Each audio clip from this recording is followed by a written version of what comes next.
पूरे गांव में बल्लू बैल की एक बहुत ही अच्छी पहचान है। सब उसे मेहनती बैल और हिम्मत वाला बैल कहते हैं। ये शब्द किसी भी बैल या गाय के लिए बहुत सम्मान की बात है, लेकिन बल्लू बैल का ये सम्मान या इज्जत झूठ से बना हुआ है और इस झूठ को सिर्फ 3 लोग जानते हैं। एक बल्लू बैल और दूसरा वो जो सच में मेहनती और बहादुर है। सारे काम टिल्लू बैल करता है और नाम बल्लू बैल के आता है। और ये है वो तीसरी शख्सियत। मुझे समझ में नहीं आ रहा है, आप चंद पैसों के लिए ऐसे कब तक मूर्ख बनने का नाटक करते रहोगे? बात सिर्फ चंद पैसों की नहीं है गुलाबो। बल्लू हमें खेत की कमाई से 10% हिस्सा भी देता है। हमारे पास खुद का खेत नहीं है, इसीलिए मैं मजबूर हूँ। उस बल्लू के पास भी कुछ भी नहीं था। उसने चालाकी से सारी गांव के खेत फसल बनाकर दूंगा कहकर लेकर तुमसे मेहनत करवाए। अब वो धनवान है और बहुत अच्छा नाम है। हमारे पास क्या है?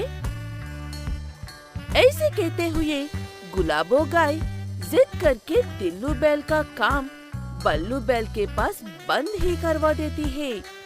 इस फैसला की वजह से बल्लू बैल और टिल्लू बैल दोनों मुसीबत में पड़ जाते हैं। वो इसलिए क्योंकि बल्लू बैल का जितना अच्छा नाम था, बल्लू बैल की ही वजह से टिल्लू बैल का उतना ही बुरा नाम था। तुम्हें काम देने से अच्छा है मैं खुद अपना काम कर लूं, या फिर थोड़े पैसे ज्यादा देकर ही सही बल्लू से काम करवा लूं। तुम आज से क्या काम करोगे? जाओ यहाँ से। लेकिन एक बार मुझे काम देकर देखिए ना, अगर पसंद ना आए तो पैसा मत देना। ऐसे कितना कहने पर भी टिल्लू बैल को कोई काम नहीं देता है और बल्लू बैल का कुछ ये हाल है।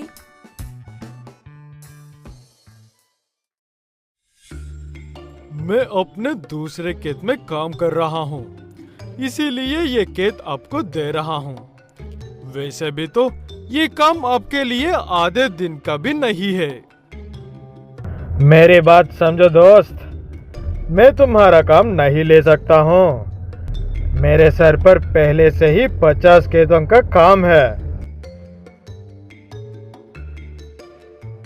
ऐसे कितना मनाने पर भी वो बैल अपने खेत का काम बल्लू बैल को ही देकर जाता है।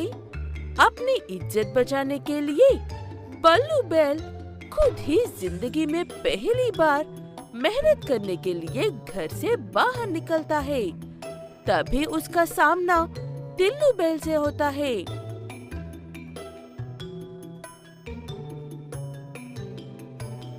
सच बताओ टिल्लो, तुम मुझसे बदला लेने की कोशिश कर रहे हो ना?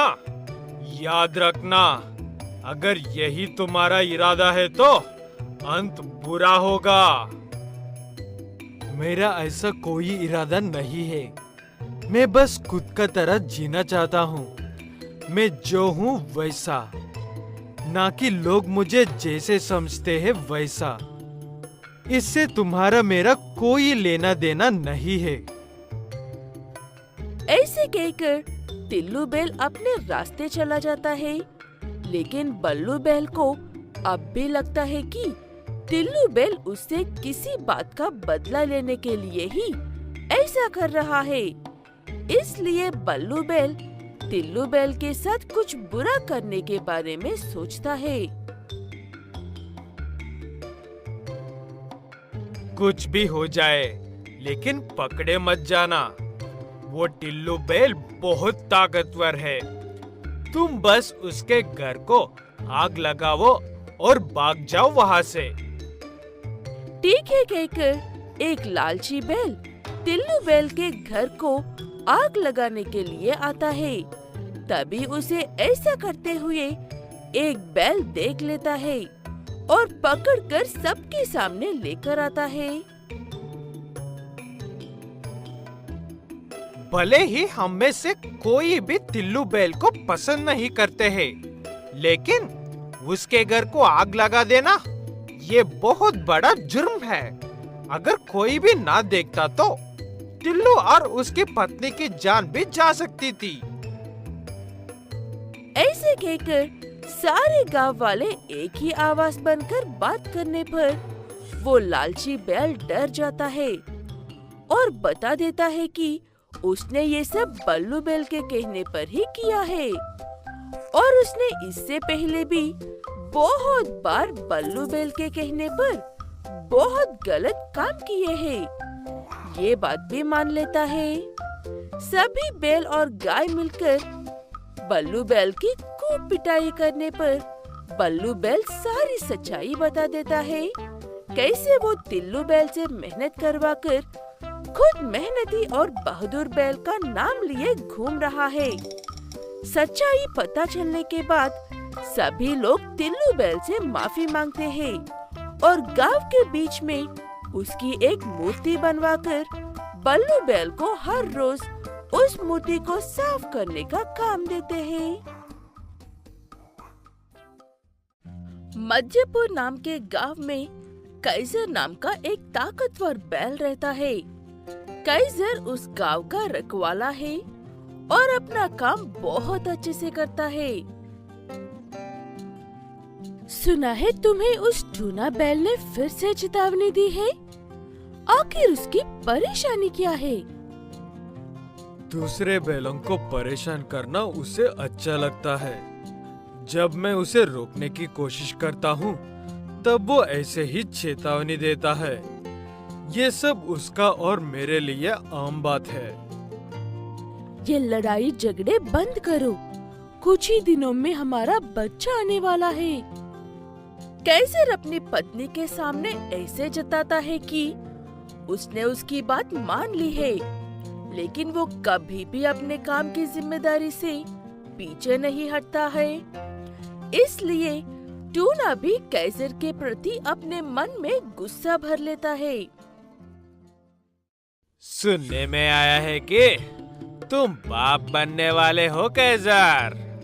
ऐसा है तो तुम्हारे और तुम्हारे परिवार के लिए यही बेहतर होगा कि तुम मेरे काम में टांग मत दो। बस बहुत हुआ। दोबारा मुझसे ऐसी बात करने की गलती मत करना। अब जाओ यहाँ से, इससे पहले कि मैं तुम्हारी टांगे तोड़ दूं। ऐसे कहकर काइजर वहाँ से चला जाता है। उस दिन काइजर की पत्नी ने एक बछड़े को जन्म दिया था। काइजर बहुत खुश था और सारे गांव वाले भी उसके लिए बहुत खुश थे। पूरे गांव में एक ही था जो खुश नहीं था और वो कोई और नहीं, टूना ही था। मना लो जितना खुशियाँ मनाना है। मैं बहुत जल्द तुमसे बदला लेने वाला हूँ, मेरी हर बेइज्जती के लिए। ऐसे कहते हुए टूना बैल एक दिन मौका देखकर पीछे से जाकर काइजर बैल के पैर तोड़ देता है और वहाँ से भाग जाता है।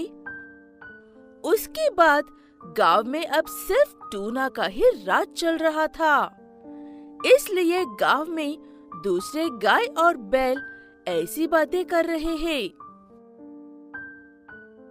अब हम सबका रक्षक काइजर को ठीक होने से रहा। अब सारी उम्मीदें काइजर के बेटे से ही है। वही बड़ा होकर हमारी रक्षा करेगा। हाँ, तुम बिल्कुल सही कह रही हो। अब कुछ वक्त के लिए हमें इस टूने को सहना ही होगा। ऐसे कुछ साल गुजार जाते हैं और काइजर का बेटा चाइलेट बड़ा हो जाता है।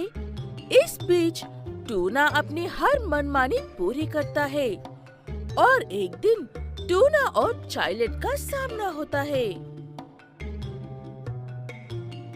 तो काफी बड़ा हो गया है। लंगड़े बाप के बेटे, मुझसे दूर ही रहना तो, वरना जैसे तेरे बाप की टांगे तोड़ दी वैसे ही तेरे भी टांगे तोड़ दूंगा। वो बात सुनकर चाइल्ड को बहुत गुस्सा आता है, लेकिन वो कुछ कहता नहीं है। सीधे हमला करके टूना की टांगे ही तोड़ देता है। उसके बाद बात करता है। मैंने सुना है कि मेरे पिता बात करने में और समझने में ही पूरा वक्त लगा देते थे। मैं ऐसा बिल्कुल भी नहीं हूँ, इसीलिए संभाल कर रहना सब लोग। ऐसे कहते हुए चाइल्ड वहाँ से चला जाता है। उसे देखकर गांव के दूसरे बैल और गाय बहुत खुश होते हैं, लेकिन चाइल्ड के मन में कुछ और ही ख्याल आने लगते हैं। मैं इतना ताकतवर हूँ, मैं अपने क्यों इन मूर्खों को बचने में व्यर्थ करूँ? मुझे जो चाहिए वो मैं बड़ी आसानी से डराकर या मारकर छीन सकता हूँ। अपने आप में ऐसे कहते हुए चाइल्ड बाजार में लोगों को डराकर उनसे जरूरत का सामान छीनने की कोशिश करता है, लेकिन गांव के गाय बैल चाइल्ड के कुछ कहने से पहले ही उसे सामान दे रहे थे। वो देखकर चाइल्ड को कुछ भी समझ में नहीं आता है और ना ही वो कुछ समझने की कोशिश करता है। लगता है ये लोग मुझे मेरे बाप जैसे समझकर भीख डाल रहे हैं। ये मुझे ऐसा नहीं चाहिए। ऐसे कहते हुए चाइल्ड बिना वजह सबको मारने लगता है। तभी वहाँ पर काइजर आता है और उठाकर पटक देता है अपने बेटे को।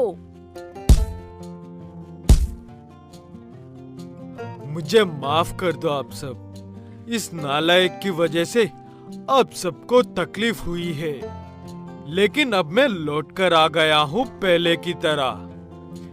मेरा बेटा हो या कोई और गधा, सबकी अकल ठिकाने लगूंगा।